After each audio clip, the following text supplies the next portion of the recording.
नमस्कार, आप देख रहे हैं तहलका हरियाणा। संयुक्त किसान मोर्चा के हजारों किसान 3 कृषि कानूनों के विरोध में नाडा साहिब गुरुद्वारा पंचकुला में इकट्ठे हुए। इसके बाद रोष प्रदर्शन करते हुए चंडीगढ़ तक मार्च निकाला गया।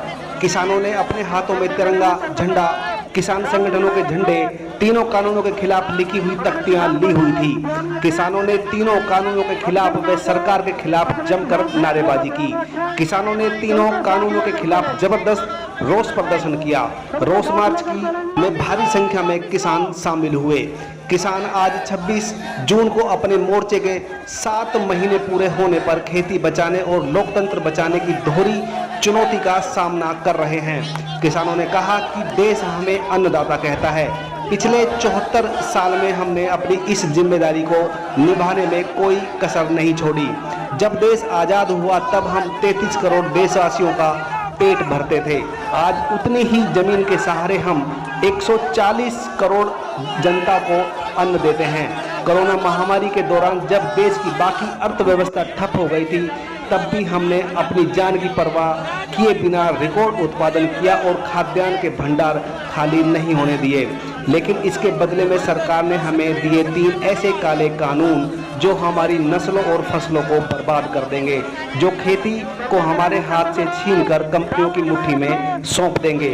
ऊपर से पराली जलाने पर दंड और बिजली कानून के मसौदे की तलवार भी हमारे सर पर लटका दी।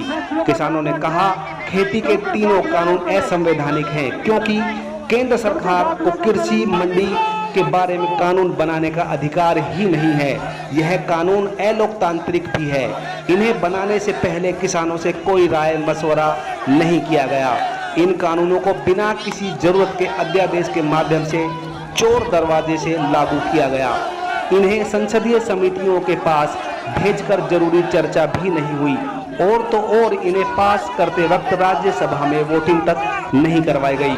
फसल के दाम में किसान की लूट के कारण खेती घाटे का सौदा बन गई है। किसान कर्ज में डूब गए हैं और पिछले 30 साल में 4 लाख से अधिक किसानों को आत्महत्या करने के लिए मजबूर होना पड़ा है।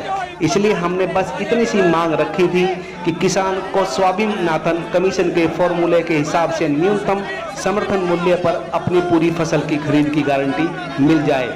पिछले 7 महीने से भारत सरकार ने किसान आंदोलन को तोड़ने के लोकतंत्र की हर मर्यादा की धज्जियां उड़ाई हैं। देश की राजधानी में अपनी आवाज सुनाने के लिए आ रहे अन्नदाता का स्वागत करने के लिए इस सरकार ने हमारे रास्ते में पत्थर लगाए, सड़कें खोदी, कीलें बिछाई, आंसू गैस छोड़ी, वाटर कैनन चलाए, झूठे मुकदमे बनाए और हमारे साथियों को जेल में बंद कर दिया। किसान ने मन की बात सुनने की बजाय उन्हें कुर्सी के मन की बात सुनाई गई।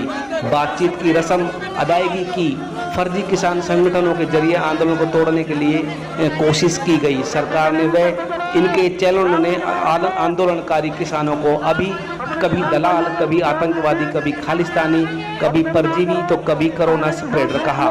मीडिया को डरा धमकाकर लालच देकर किसान आंदोलन को बदनाम करने का अभियान चलाया गया। किसानों की आवाज उठाने वाले सोशल मीडिया एक्टिविस्ट के खिलाफ बदले की कार्रवाई की गई। हमारे 500 से ज़्यादा साथी इस आंदोलन में शहीद भी हो गए। किसान नेता संतोष सिंह ने कहा कि आज सिर्फ किसान आंदोलन ही नहीं, मजदूर आंदोलन, विद्यार्थी, युवा, महिला आंदोलन, अल्पसंख्यक समाज और दलित आदिवासी समाज के आंदोलन का भी दमन हो रहा है। इमरजेंसी की तरह आज भी अनेक सच्चे देशभक्त बिना किसी अपराध के जेलों में बंद हैं। विरोधियों का मुंह बंद रखने के लिए यूएपीए जैसे खतरनाक कानूनों का दुरुपयोग हो रहा है। मीडिया पर डर का पहरा है। न्यायपालिका की स्वतंत्रता पर हमला हो रहा है। मानवाधिकारियों का मखौल बन चुका है। बिना इमरजेंसी घोषित किए हर रोज लोकतंत्र का गला घोटा जा रहा है। किसानों ने कहा कि हम भारत के लोग, देश के अन्नदाता राष्ट्रपति से मांग करते हैं कि आप केंद्र सरकार को यह निर्देश दें कि वह किसानों की इन न्याय संगत मांगों को तुरंत स्वीकार करें और तीनों किसान विरोधी कानूनों को रद्द करें और एमएसपी पर खरीद की कानूनी गारंटी दें। इस अवसर पर संतोष सिंह के साथ गुरुग्राम से उषा सरोहा, बलवान सिंह दहिया, नवनीत खजरेखेड़ा, आकाशदीप तथा अन्य व्यक्ति धरना प्रदर्शन में शामिल हुए थे। इस धरना प्रदर्शन में संतोष सिंह ने अपने विचार रखे, तो आइए सुनते हैं संतोष सिंह ने धरना प्रदर्शन में क्या कहा। वापिस लो।